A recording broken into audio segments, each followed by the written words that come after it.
Welcome to Breakaway Sales with Mike Carrison, where you will learn the secrets and strategies, actions and tactics of the best salespeople in the world to get the career you want and the life you deserve. Hey folks, Mike Carrison here, and welcome to Breakaway Sales. I am so excited to get this new podcast series started. I've been meaning to do this for years. I have actually been teaching sales organizations throughout the country for the last 20 years. And prior to that, I spent another 20 years running my own companies on the backs of world-class sales organizations. And so I've built up quite a treasure trove of information and talent and skills and things that I know how to do. And I want to share it with you. And I want to do it through this new podcast series, which I'm committed to getting out every single week. I hope I'm going to at least give it my best effort. But first, just thank you to my followers. There are over 20,000 of you who have graduated from Breakaway Sales School over the last 20 years in, I think, close to 40 different industries and probably close to 200 clients. So thank you for being such a great companion along the way with me as we learn together how to be world-class salespeople. Now, if you're brand new to Breakaway Sales, and if you don't know anything about Mike Carrison, I suppose the first thing I'd be asking is, who is this guy, and why should I be taking advice from him? That'd be probably the first thing I'd be thinking. So I promise to be brief, but I want to just give you a quick bio so that we can get back to you as soon as possible. Like most people, I started my career very young. I was right off the baseball diamond from Ohio University. I was 22 years old, was looking for a job, and I got hired, thank God, by IBM. Now, back then, IBM was just starting to sell small business computers to mid-sized companies. It was a brand new proposition. They were building a new division called the General Systems Division, of which I was hired into. But I want to share something with you. They took 1 year to train a sales recruit. 1 year. And it was the equivalency of a master's degree in accounting, in systems engineering, in computer design, and then ultimately sales school. It was one of the most demanding and grueling training experiences I have ever been through. And so it set the stage for my entire career. And the last 2 weeks of the IBM training was called sales school. And it was 10 straight days of grueling role play, all videotaped with a coach, and you were graded. And frankly, it was 70% of your total grade for the year. So you had to be mentally tough to get through it.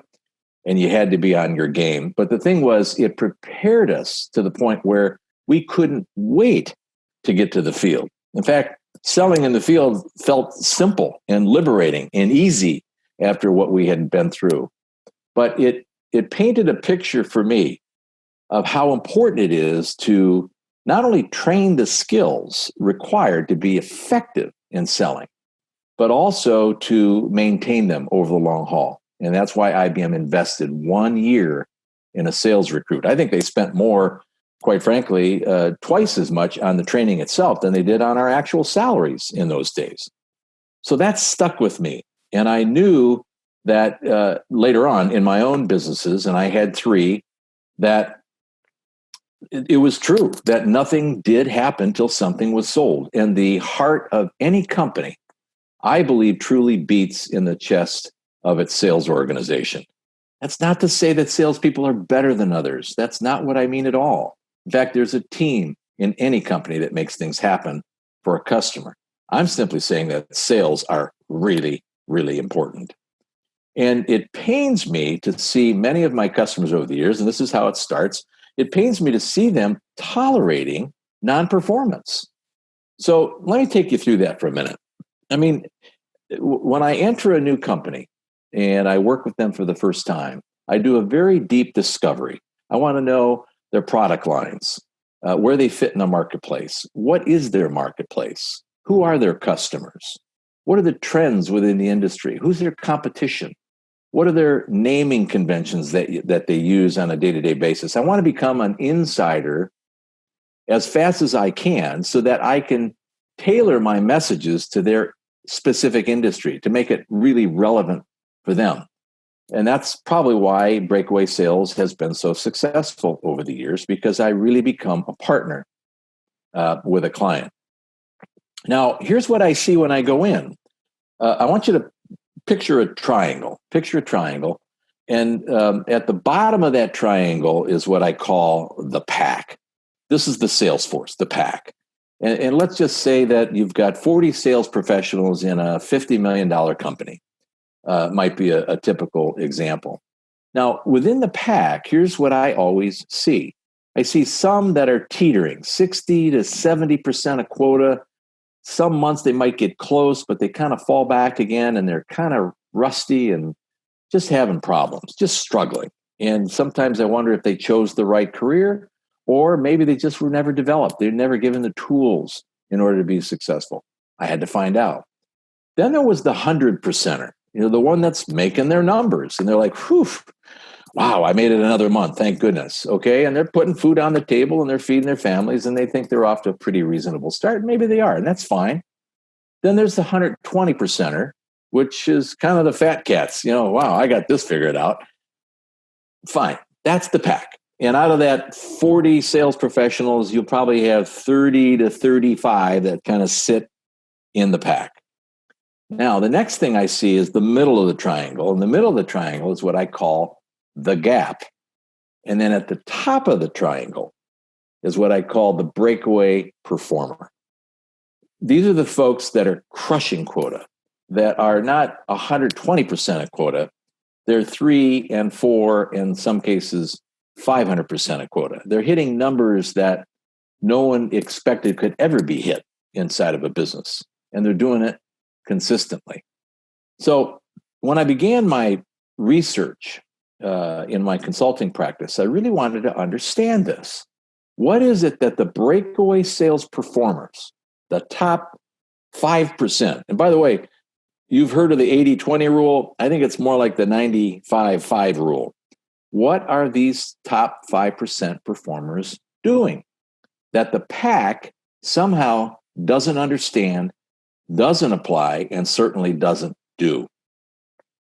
And the other thing I noticed is that these top 5%, they were not Nobel laureates. They were not Rhodes scholars. These were ordinary people getting extraordinary results. And I kept seeing this over and over again. So what is it that allows them to be so successful and frankly, financially independent in almost every single case in all the industries? And it didn't matter whether it was the machine tool business or the copier industry or the apparel manufacturing industry or financial services. It didn't matter.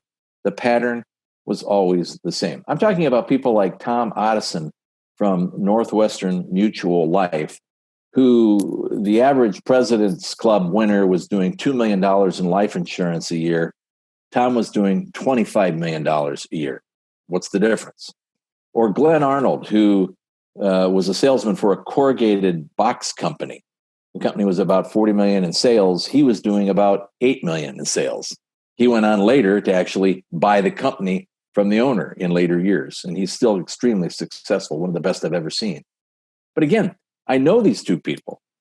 And are they Rhodes Scholars? No, they're just exceptional performers. So what are they doing? That's what this podcast series is going to be about. I'm going to share with you what I do that's made me successful in selling, and all the others out there, all the breakaway performers. I want to share all these ideas.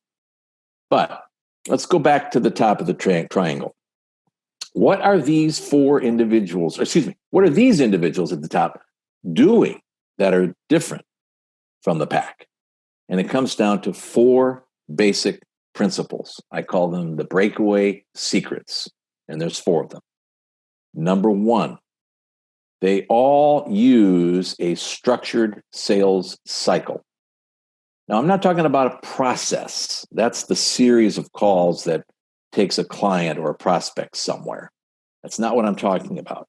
I'm talking about the actual call. Me and you having a conversation where I influence you as the seller and you as the buyer. And by the way, people do not want to be sold.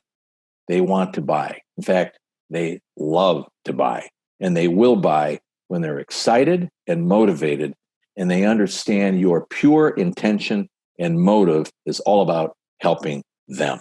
That's our job. But they all use the structure. And so in these podcasts, I'm going to kind of tear that structure down for you so you understand how it all fits together. But in short story, the structure simply allows you to prepare for the call, make the call, and when it's over, critique the call. I call it insight, hindsight, and foresight. So when you're in an actual call situation, how are you going to open that call? You need to know. How are you going to make an impact right out of the gate that's compelling, gives them a reason to listen? How are you going to do that? Ultimately, how do you enter into a discovery process to see whether there's a need or to really qualify the situation so you don't waste your time or theirs? This requires world-class questioning. And there's two types, closed and open-end, but it's much deeper than that. I want to teach you and have you understand how to ask compelling questions in the right sequence in order to truly understand the prospect's requirements and to build trust. Questioning can get you there. In fact, questioning is the heart and soul of the call itself, and I can help you with that too. Now, once the questioning's done, they move on to what I call the sales presentation, where you're actually putting on the table something that you believe is truly going to help them, your product or service or both. So how do you present? And when do you present? And under what circumstances do you present? I want to teach you that as well. But before you present, it's best to always summarize what you heard, what you learned. Reflect back to the customer what it is that you found out about their needs and requirements to see if you're together. Are you in sync? So this is a part of the structure. And of course, as you come into the closing phase of any call, this is also part of the structure, you are going to run into something called an objection. And I don't know what it is about objections, but most salespeople are terrified about an objection. I love them. Bring it on. I can't wait to get to them because on the other side of an objection is usually a new customer, an order. But you've got to handle them. And you got to do it with precision. You got to do it with empathy. And you got to do it with skill. We're going to work through all those components so that you understand it. It's not gimmicks, guys. It's not gimmicks. It's a way of exchanging information with a customer that influences and builds trust so that they will buy from you. And when they're ready to buy, they will, and they will let you know. All right, so more later on the structure in future podcasts. Now, the second skill that these folks have, these breakaway performers have, is what I call understanding and working with buying behaviors. Buying behaviors are the psychology of the sale. So if you can accept the fact that there are 4 different personality profiles, roughly, it's actually much more than that, but roughly 4 different profiles of people, then you can learn about those profiles and what they want in a buying situation, what they need in order to feel comfortable making a decision, how to influence them, how they process information. These are all components of the psychology of the sale. But you've got to first know the profile and understand what you're seeing, and then be able to interpret that and then adjust your style to them. This is what buying behaviors is all about. And I want to tear down all 4 of those profiles, teach you everything you need to know about those 4 profiles and how they make decisions. When you have that, man, you are in control. And when you put the structure and buying behaviors together, that's powerful. So we're going to tear all that apart in these podcasts, and I'm going to help you with that. Number 3, and frankly, I think this is a biggie, and I call it effective personal management. And the emphasis is on personal management. Now, that comes in 2 parts. One is called time management. We've all heard about that. right? And there's a million different solutions out there for managing time. Mine's real simple. How do you convert time into action?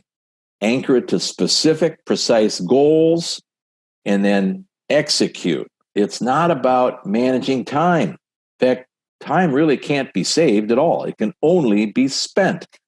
So I want to spend some time with you on how I get the best return on invested time. And folks, you might argue with me about this, but I've seen thousands of sales reps, and I can tell you they are wasting time. If I put a time and motion study on your day and reflected it back to you, you'd be astonished at how much waste is built into that. And when you think about the revenue per hour that you're generating, that's a lot of dollars tied up in 1 hour. So we've got to be very careful with how we manage effectively the actions within time rather than time itself. Got to learn that one. The second part of effective personal management is called territory management. Now, as a sales rep, we all have a territory. It doesn't matter what kind. It could be a physical geography. It could be a set of accounts. It could be an industry segment or a vertical, or maybe kind of a bunch of that amalgamated together into one. I don't know. It doesn't matter. But you have a territory, and that territory is where you do your business. You are the CEO of that territory. That's your patch. That's where you live. You need to know everything about what's in there. Now, when we get into territory management, we're going to learn how to take a beachhead. Let me give you a real simple example. When I first started at IBM, I saw everybody going up and down the street knocking on doors. That's what you did in the mid-'70s. I thought, what a waste of time. How do I get a one-to-many scenario?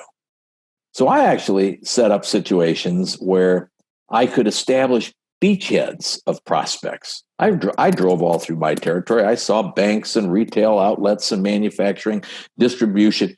I saw everything. There were probably 2,000 prospects in 5 zip codes, which was my territory. But I noticed that the manufacturing sectors were the most dense. They were in industrial parks, and most of them were job shops that supported 2 or 3 specific industries like automotive, for example.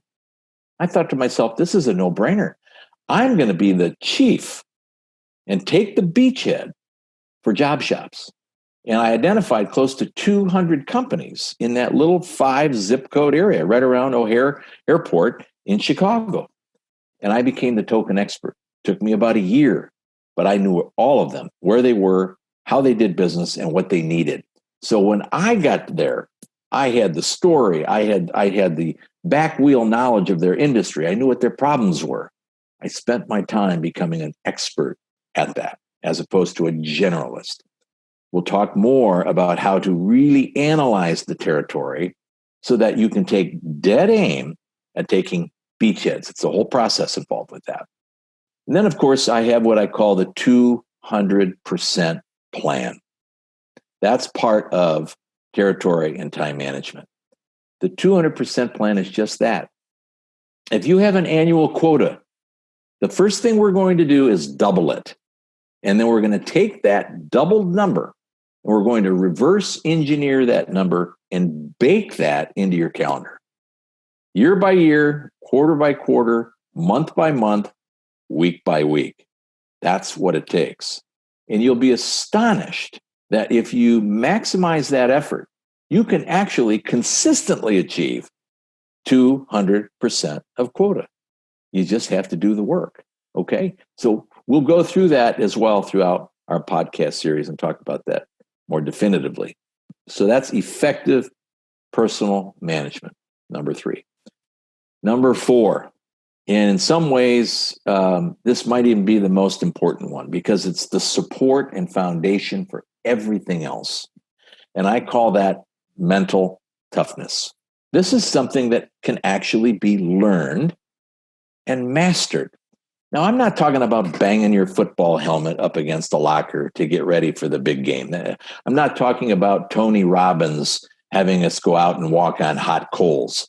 It's not where I'm coming from, okay? I think that's great, but this is something much different. Mental toughness is a learned, required skill. It's the ability to renew your motivation every single day.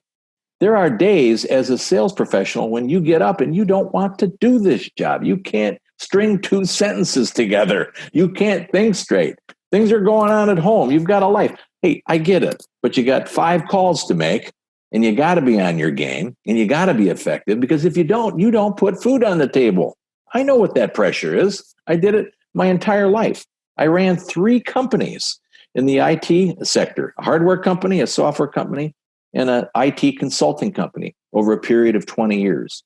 And I built those businesses from scratch on the backs of world-class sales organizations. That's where I made my investment. My customers knew when we walked in the door, we were the best. And that was something I insisted on. And I had no tolerance for non-performance. So I would look at each rep very carefully. Are you in the right career? Are you in the right position? Are you really willing to do the work? And if you are, I will get you there. But it's a partnership. We got to work at that together. That's what these podcasts are going to be about. Our partnership going into your future. I'm excited about this because I've been doing it my whole life. Sales has taken me places in my life and in my career that I never thought were possible. And I'm so grateful for that. And I've got over 200 clients around the United States and close to 20,000 graduates from my schools. And I'm grateful for that.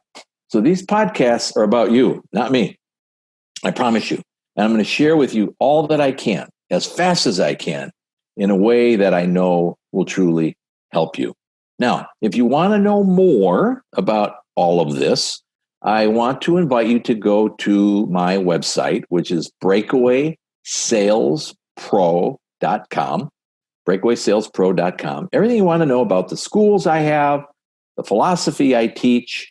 There's tools there that you can download and use. There's all kinds of things. Most of all, there's my Breakaway Sales School and the Breakaway Sales Tribe. Now, I'm not pushing this. I'm just inviting you to the table to take a look. But most of all, I want you to follow, stay connected, and we're going to do these podcasts. We are going to have some fun together. These schools that I have and these podcasts are an amalgamation of 35 years of hard work, and I want to pass it along to you. Most of the time, it's $40,000 to $50,000 to bring me into a classroom for a small, intermediate-sized company. That's the kind of investment you need to make. It's 4 days in the classroom, and it's about 6 months of sustainability training to follow it on to make sure it sticks. And people are willing to make that investment. And it works. And they do get their 200% performers out of it, I promise you. But this time, I have something different. Now I have something that for less than a month's worth of coffee, you can get the same skills at a price that's extremely affordable. So about that later. This is right now about the podcasts in this series, but I just wanted to share that with you as well. I'm so excited for you and for your future. I want you to follow. I want you to get engaged, to become part of this forum. And we are going to build breakaway sales performers that'll get the financial freedom and the kind of career that I know you want and deserve. I'm Mike Harrison, and welcome to Breakaway Sales. Thanks for watching, and a special thanks to our subscribers. Consider becoming one today and visit breakawaysalespro.com for much more on how you can get the career and life you want with breakaway sales skills.